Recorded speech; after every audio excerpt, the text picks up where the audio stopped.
गलत तरीका अपना करके सफल होने से अच्छा है सही तरीका अपना करके असफल हो जाना। नमस्कार मित्रों, सभी व्यूवर्स का हमारे YouTube चैनल पहाड़ी पी के पंडित में हार्दिक स्वागत करता हूं। यहां पर हम आज वृषभ राशि 2024 के वार्षिक राशिफल के ऊपर चर्चा करने जा रहे हैं। सभी व्यूवर्स को नए साल की हार्दिक शुभकामनाएं।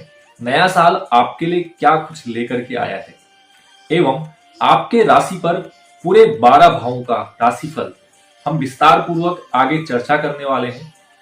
तो जो भी व्यूवर्स हमारे चैनल से जुड़ रहे हैं तो वीडियो को बिल्कुल ध्यान पूर्वक देखना एवं सुनना है, तभी आपके कॉन्सेप्ट समझ में आ पाएगा। जहां जनवरी माह 2024 प्रारंभ होगा तो ग्रहों की गोचर दृष्टि कुछ इस प्रकार से दिखाई देगी।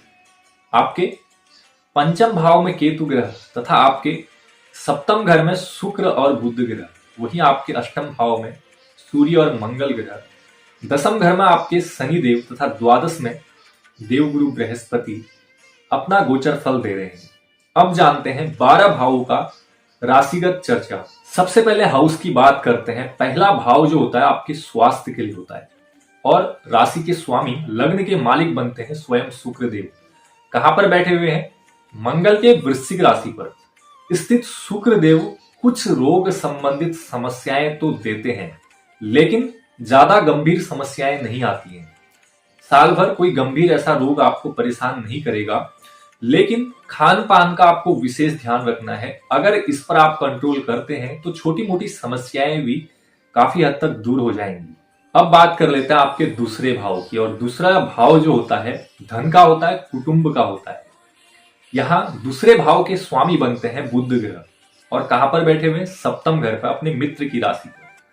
तो यहां आप अपनी बुद्धि और विवेक तथा अपने सामर्थ्य के अनुसार ही धनोपार्जन करेंगे, तथा इसके साथ साथ ही यहां सप्तम घर से ही बुध ग्रह की नवम दृष्टि आपके भाई बहन के घर पर पड़ रही है। तो यहां कुटुंब का भी पूरा साथ मिलने वाला है, अर्थात जहां पर भी सहयोग की आवश्यकता होगी तो आपके परिवार के लोग आपका पूर्ण सहयोग करेंगे।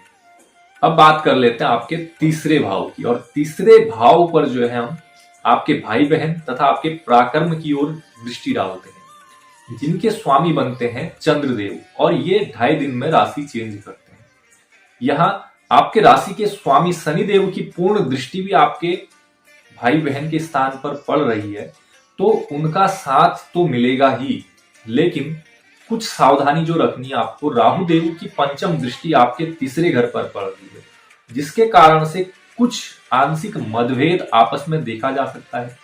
कुछ गलतफहमियों को दूर करिएगा तो यहाँ आपके रिश्तों में, आपके भाई बहनों में प्यार बढ़ते हुए दिखाई देगा। बात करते हैं आपके चौथे हाउस की। चौथा हाउस जो होता है माता का होता है एवं सुख का होता है। यहाँ चौथे हाउस के मालिक बनते हैं सूर्य देव, और कहां पर बैठे हुए हैं? आपके अष्टम भाव में बैठे हुए, रोग एवं मृत्यु के स्थान पर।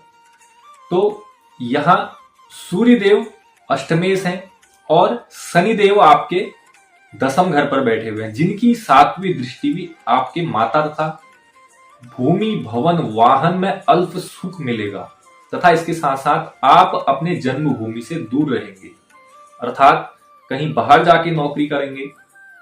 और इसके साथ साथ जहां सूर्य आपके अष्टमेश हैं तो ये लाभेश भी माने गए हैं, अर्थात सुखेश भी माने गए हैं। तो यहाँ आपके अष्टम स्थान यानी कि रोग और मृत्यु बाधा में कोई भी प्रकार की समस्या नहीं देखी जाएगी। अब बात कर लेते हैं आपके 5वें घर की, और 5वां घर जो होता है विद्या का होता है, संतान का होता है, जिसके मालिक बनते हैं स्वयं बुध देव, और कहाँ बैठे हैं? सप्तम घर पर, अपने मित्र की राशि पर बैठे हुए हैं। तो यहाँ आपके बुद्धि, विवेक, मान सम्मान और धन प्रतिष्ठा में बढ़ोतरी होते हुए दिखाई देगी। आप अपने ज्ञान के अनुसार, अपने बुद्धि और विवेक के अनुसार, अपने सामर्थ्य के अनुसार ही धनोपार्जन करेंगे। यहाँ कुटुंब का अल्प सुख मिलेगा, लेकिन संतान का पूर्ण सुख मिलते हुए दिखाई देगा। अब बात करते हैं आपके छठे घर की, और जो छठा घर होता है ये होता है शत्रु का, रोग का तथा पीड़ा का, जिसके स्वामी बनते हैं आपके राशि के स्वामी तथा छठे घर के स्वामी स्वयं शुक्रदेव बन रहे हैं, और कहां बैठे हैं? 7वें घर में, अर्थात यहां आपके सभी शत्रुओं से आपको सफलता मिलेगी, सभी शत्रु आपके परास्त होंगे, तथा इंद्र भोग आदि शक्तियों में आप निपुण रहेंगे, किंतु कुछ गुप्त रोग अथवा चर्म रोग आपकी परेशानी बढ़ा सकते हैं, जिनसे आपको सावधान रहना है। अब बात करते हैं आपके सातवें घर की। और सातवां घर जो होता है आपका प्रेम प्यार का होता है, आपके पार्टनर का होता है, वैवाहिक सुख का होता है एवं विवाह का होता है, जिसके स्वामी कौन बनते हैं? मंगल देव। और कहां पर बैठे हैं? अभी अष्टम भाव में। कुंडली में आठवां घर सही नहीं माना जाता है, जिसके कारण से आपके पार्टनरशिप में तथा आपके वैवाहिक रिश्तों में कुछ कड़वाहट अर्थात कुछ आर्गुमेंट बन सकते हैं, या फिर आपके बोलने की भाषा तथा आपके शब्द कुछ इस तरीके से हो सकते हैं जो आपके रिश्तों में कड़वाहट पैदा करते हैं। लेकिन एक खुशखबरी तथा राहत की बात यह है कि आपके राशि के स्वामी स्वयं शुक्रदेव सप्तम घर पर बैठे हुए हैं, जो कि इन खराब स्थिति को तथा ऐसी चिंताओं को संभालते हैं तथा आपके बीच एक प्रेम प्यार को बढ़ाते हुए। शुक्रदेव के सप्तम भाव में बैठने के कारण ही आपके लव इन रिलेशनशिप तथा वैवाहिक दाम्पत्य जीवन में भी यहाँ प्यार और मोहब्बत बढ़ते हुए दिखाई देगा तथा पूरे साल आप मौज करेंगे। इसके साथ साथ ही जिनके विवाह में अड़चने आ रही थी, तो नए वैवाहिक रिश्ते आपके सामने आते हुए नजर आएंगे। अब बात करते हैं आपके आठवें घर की। और आठवां जो घर होता है रोग का होता है, मृत्यु का होता है, संकट का होता है, जिसके मालिक बनते हैं गुरुदेव। और कहां पर बैठे हुए? व्ययेश होकर के 12वें घर पर बैठ चुके हैं। यानी कि धन संबंधित चिंताएं, यानी कि अकारण बेफुजूल का खर्च होना आपके लिए मानसिक तथा अशांति पैदा करता है। आर्थिक संकट भी आपके सामने लेकर के आता है। अगर आप अपने खर्चों को सीमित रखते हैं और बेफुजूल के खर्चों पर लगाम लगाते हैं, तो ये समस्याएं भी दूर होते हुए दिखाई देंगी। अब बात करते हैं सबसे इंपोर्टेंट आपके भाग्य की। और भाग्य के मालिक बनते हैं शनिदेव, जो कि कर्म स्थान पर बैठ चुके हैं और मार्गी अवस्था में है, जहां आपका भाग्य दिन रात चौगुना प्रबल होते हुए दिखाई देगा। अर्थात आपके जीवन में अपार सफलता तथा अनेक खुशियां और नए नए रास्ते निकलते हुए दिखाई देंगे। नया साल आपके लिए बहुत शानदार रहने वाला है, जहां आपका भाग्य आपके पूरे 85% तक आपके साथ रहने वाला है। कोई भी नया काम, बिजनेस, नौकरी इत्यादि के लिए आप अगर कोशिश कर रहे हैं, तो 2024 आपके लिए बहुत ज्यादा खास होने वाला है। अब बात करते हैं आपके 10वें घर की। और 10वां घर जो होता है आपका करियर का होता है, व्यवसाय का होता है, पिता का होता है, जिसके मालिक बनते हैं शनिदेव। और शनिदेव अपने ही घर पर सस नामक महापुरुष कार्य योग बनाने जा रहे हैं, जो कि आपके नौकरी के लिए, व्यवसाय के लिए, आपके बिजनेस के लिए बहुत बढ़िया है। यानी कि नौकरी में नई अपॉर्चुनिटी और इसके साथ साथ आपके विदेश संबंधित कार्य भी पूर्ण होंगे। अगर आप विदेश में जॉब करना चाह रहे हैं या फिर अपने घर से बाहर किसी भी क्षेत्र में जॉब कर रहे हैं, तो इसमें भी बहुत बड़ी सफलता दिखाई देगी। इसके साथ साथ अगर आप बिजनेस में इन्वेस्टमेंट करना चाह रहे हैं, तो 2024 आपके लिए बहुत बढ़िया है। यहाँ शनिदेव आपके कार्य में, आपके बिजनेस को एक उच्च स्तर तक ले जाएंगे तथा शनिदेव के कारण ही आपके दिमाग में नए नए आइडियाज आपके बिजनेस को एक नए मानदंड पर स्थापित करेगी। अब बात करते हैं आपके लाभ भाव की, जो कि है 11वां घर, आपका लाभ का, आपके धन का। यहाँ 11वें घर के मालिक बनते हैं गुरुदेव। और कहां पर बैठे हैं? व्यय, यानी कि 12वें घर पर। लाभ स्थान के मालिक अगर व्यय भाव में बैठे हुए हैं, तो ये आपके दैनिक खर्चों को बढ़ाती है। अर्थात जो आपकी इनकम होती है, उससे ज्यादा अधिक खर्चा आपके लिए तैयार रहता है।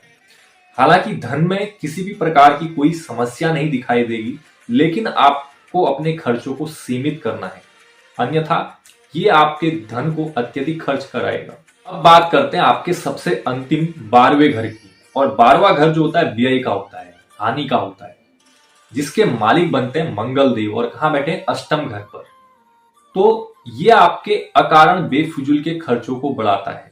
इसके साथ साथ बाहरी संबंध अगर आपके हैं, तो वहां पर भी धन की हानि होती है।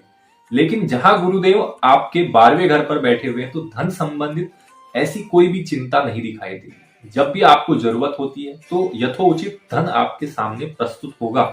लेकिन इसका कदापि यह मतलब नहीं है कि आप अपने धन को बेफिजूल खर्च कर रहे हैं और उसको स्थिर तथा संचय नहीं कर रहे हैं। क्या उपाय करें कि वृषभ राशि वालों के लिए आपके जीवन में जितने भी पापक ग्रह हैं तथा अशुभ ग्रह, अशुभ प्रभाव बने हुए हैं, उनसे बचा जाए तथा शुभ ग्रह शुभ फल देने में सक्षम हो जाए।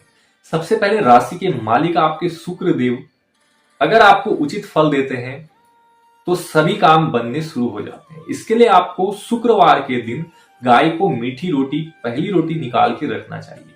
इसके साथ साथ ही शुक्र देव के बीज मंत्रों का भी जाप अवश्य में करना चाहिए। बस इतना सा काम आप करते हैं तो जीवन आपका सफल होगा। तो एक बार फिर से वृषभ राशि वालों को नए साल की बहुत बहुत शुभकामनाएं। आज के लिए वृषभ राशि वालों के लिए राशिफल में बस इतना ही। कल मिलेंगे नेक्स्ट राशि के साथ। अभी तक के लिए मुझे दीजिए विदा। जय हिंद, जय भारत।